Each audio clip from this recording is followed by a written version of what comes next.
बार बार bulletin देखने वाले सभी दर्शकों को चंद्रमोहन कल्ला का नमस्कार। राम राम ने खम्बा गणिसा। आज के समाचारों में राजस्थान में होने वाले 7 उपचुनावों में खींवसर की सीट सबसे हॉट सीट मानी जा रही है। वहां पर त्रिकोणीय संघर्ष है और आज दिन भर वहां रैलियों का रेलमपेम रहा और नामांकन रैलियां दो वहां पर आयोजित हुई। एक थी रालोपा की रैली और दूसरी थी भाजपा की रैली। दोनों ही रैलियों में ज़बरदस्त भीड़ थी और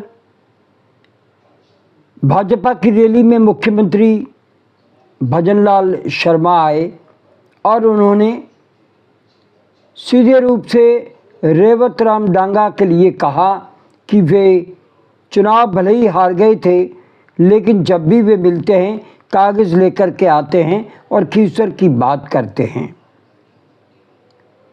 और उन्होंने ये भी कहा कि डबल इंजन की सरकार है, प्रधानमंत्री नरेंद्र मोदी के हाथ मजबूत करने के लिए खींवसर की जनता खींवसर से विधायक विधानसभा में भेजेगी। इस बार 2000 वोट की कसर सबको निकालनी होगी। तो केंद्रीय मंत्री गजेंद्र सिंह शेखावत ने इस रैली में कहा कि खींवसर में पिछले लंबे समय से ग्रहण लगा हुआ है, इस ग्रहण को अब निकालिए और यहाँ से भाजपा को जिता करके भेजिए। डबल इंजन की सरकार किस तरह से खींवसर का विकास करती है वो आप देखिएगा। इस नामांकन रैली में चिकित्सा मंत्री गजेंद्र सिंह खींवसर भी थे, तो प्रदेशाध्यक्ष मदन राठौड़ भी थे और भी कई दिग्गज नेता, ज्योति मिर्धा भी थी।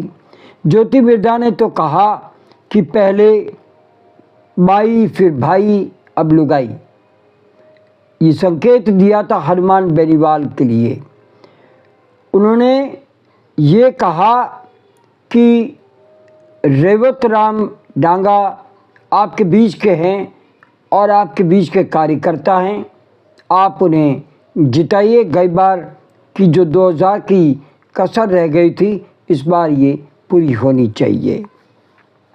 तो दूसरी ओर रालोपा की रैली में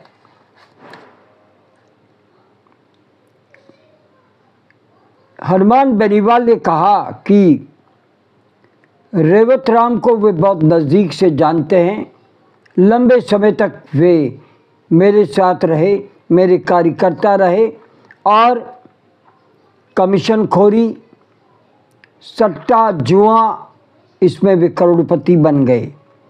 ऐसे नेता को आप विधायक बना करके भेजेंगे तो पछताएंगे।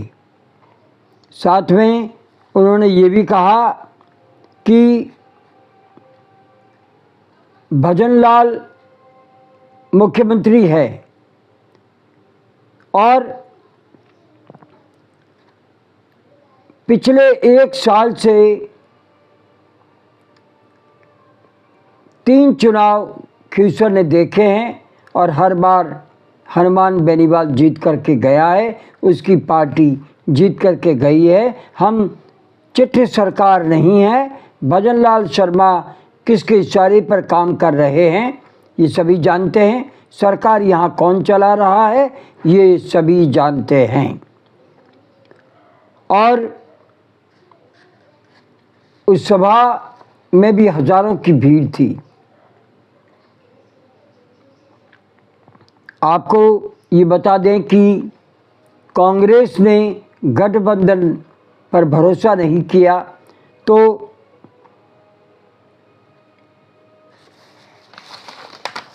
हनुमान बेनीवाल ने कहा कि कांग्रेस के प्रदेशाध्यक्ष हनुमान बेनीवाल को नहीं चाहते थे, उन्होंने गठबंधन नहीं होने दिया और एक तरह से भजनलाल को ऑब्लाइज करते हुए उनसे हाथ मिला लिया। ये कांग्रेस की रणनीति है और इसमें उनका ही नुकसान होगा, हनुमान बेनीवाल का नुकसान नहीं होना है। आपको बताएं कि हनुमान बेनीवाल व राजकुमार रोत कांग्रेस से नाता तोड़ चुके हैं और कांग्रेस ने भी इनसे गठबंधन नहीं किया, क्योंकि इनका कहना है कि ना तो इन्होंने हमें ऑफर दिया ना हमने इन्हें ऑफर दिया। इसके बीच में त्रिकोणीय संघर्ष कई जगह पर 7 में से करीब 3 सीटों पर होना तय है और कौन जीतेगा कौन हारेगा, फिलहाल इन 3 सीटों पर तो कोई कुछ भी नहीं कह सकता। तो खींवसर में रालोपा और भाजपा में सीधा टक्कर है। कांग्रेस टक्कर में नहीं है, लेकिन रालोपा की वोट जरूर काट सकती है। लेकिन मतदाताओं की इच्छा क्या है ये वक्त बताएगा, ये समय बताएगा और 13 तारीख को पता चलेगा कि कौन आगे है और कौन पीछे है। आपको ये बता दें कि हनुमान बेनीवाल का खींवसर के आसपास ज़बरदस्त दबदबा है, तो बीजेपी का कुछ सीटों पर दबदबा है, लिहाजा राजस्थान में गठबंधन नहीं होने से फ़ायदा भारतीय जनता पार्टी को ही लग रहा है। और कांग्रेस ने स्पष्ट कर दिया कि वे वैसाखी वाली पार्टी नहीं है, गठबंधन करने के लिए पार्टियों को उनके पास आना पड़ता है। तो दूसरी ओर राजनीति के जादूगर अशोक गहलोत का इस बार टिकट बंटवारे में जादू नहीं चला। टिकट प्रदेश कांग्रेस अध्यक्ष गोविंद सिंह डोटासरा और सचिन पायलट के निर्देशन में हाईकमान ने दिए हैं और हाईकमान ने अशोक गहलोत और सचिन पायलट दोनों को राजस्थान से रवाना करते हुए महाराष्ट्र भेज दिया है।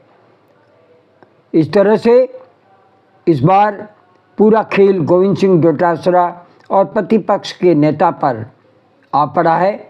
जीत और हार भविष्य तय करेगी प्रदेश कांग्रेस अध्यक्ष का और प्रतिपक्ष के नेता का।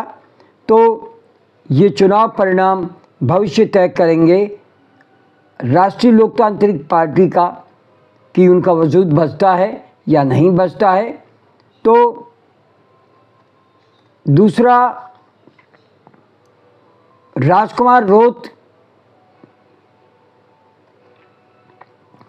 का भी भविष्य ये चुनाव परिणाम तय कर सकते हैं। खींवसर में त्रिकोणीय संघर्ष तय है। कनिका बेनीवाल रालोपा से है और हनुमान बेनीवाल की वे पत्नी है और रालोपा ने अपनी कनिका बेनीवाल को टिकट देकर के सभी को चौंका दिया है। और भारतीय जनता पार्टी से रेवताराम डांगा को टिकट दिया गया है,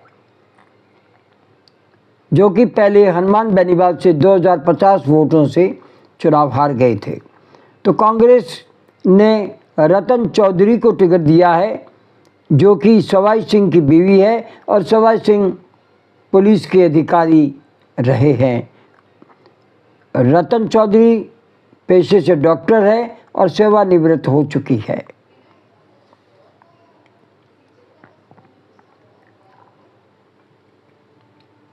खींवसर में 2008 से हनुमान बेनीवाल का दबदबा रहा है और परिसीमन के बाद खींवसर की चुनाव हुए, खींवसर की सीट बनी, तो चारों चुनाव में हनुमान बेनीवाल या उनके परिवार ने सीट पर कब्जा किया है। हनुमान 2008 में भाजपा के टिकट पर विधायक बने, 2013 में निर्दलीय चुनाव जीता, 2018-2023 में राष्ट्रीय लोकतांत्रिक पार्टी को ही जीत मिली। 2023 में हनुमान ने रेवताराम डांगा को कड़ी टक्कर में 2059 वोटों से हरा दिया था। डांगा पहले आरएलपी के कार्यकर्ता थे और हनुमान बेनीवाल के नज़दीकी थे और फिर भाजपा में आए और गत चुनाव हारने के बाद उन्हें फिर से टिकट दिया गया है। इस तरह से खींवसर की सीट सबसे आप कह सकते हैं कि टक्कर की सीट होगी और त्रिकोणीय संघर्ष यहाँ पर है। खींवसर की सीट में इस बार मिर्जा परिवार और बेनीवाल परिवार की फिर से प्रतिष्ठा जुड़ी हुई है। पहले ये कहा जाता था कि नाथूराम मिर्जा के परिवार को जिताना जरूरी है क्योंकि इनकी प्रतिष्ठा नागौर में जुड़ी हुई है, लेकिन उसके बाद हनुमान बेनीवाल की प्रतिष्ठा भी जुड़ गई और खींवसर में बेनीवाल की प्रतिष्ठा दांव पर है। कनिका बेनीवाल चुनाव जीतती है तो ठीक है, अगर चुनाव हारती है तो मान कर के चलिए रालोपा की शक्ति राजस्थान में कमज़ोर हो जाएगी और कांग्रेस ने शायद रालोपा के पर काटने के लिए अपना प्रत्याशी खड़ा कर दिया और हनुमान बेनीवाल ने आरोप लगा दिया कि कांग्रेस ने भजन लाल से हाथ मिला के भजन लाल को ऑबलाइज किया है क्योंकि भारतीय जनता पार्टी ने नकल प्रकरण हो या कई घोटाले हो उसमें इनके पीछे पुलिस छोड़ रखी है, सीआईडी सौंप रखी है, आईबी छोड़ रखी है, तो वे डर करके जानबूझ करके खींवसर में गठबंधन नहीं कर सके और हमारे सामने प्रत्याशी खड़ा कर दिया है। लेकिन हनुमान बेनीवाल जीत करके बताएगा। देखते ही चैलेंज कहाँ तक जाता है और खींवसर की जनता क्या फिर हनुमान बेनीवाल के सिर पर साफा बांधती है या फिर भारतीय जनता पार्टी इस बार चुनाव जीतती है या कांग्रेस अपनी प्रतिष्ठा खींवसर में फिर से स्थापित करती है। ये 13 तारीख को होने वाले चुनाव में पता चल जाएगा। बहरहाल आज बस इतना ही। अगला समाचार बुलेटिन लेकर फिर हाजिर होंगे और इजाज़त लेने से पहले हम जानना चाहते हैं कि आपको ये चैनल कैसा लगता है। अगर आपको ये चैनल पसंद है इसे सब्सक्राइब करें, लाइक करें, शेयर करें और इस चैनल को बढ़ावा दें। आज्ञा दीजिए। नमस्कार, जय हिंद, शुभ रात्रि, शब्बा खैर, जय जय भारती।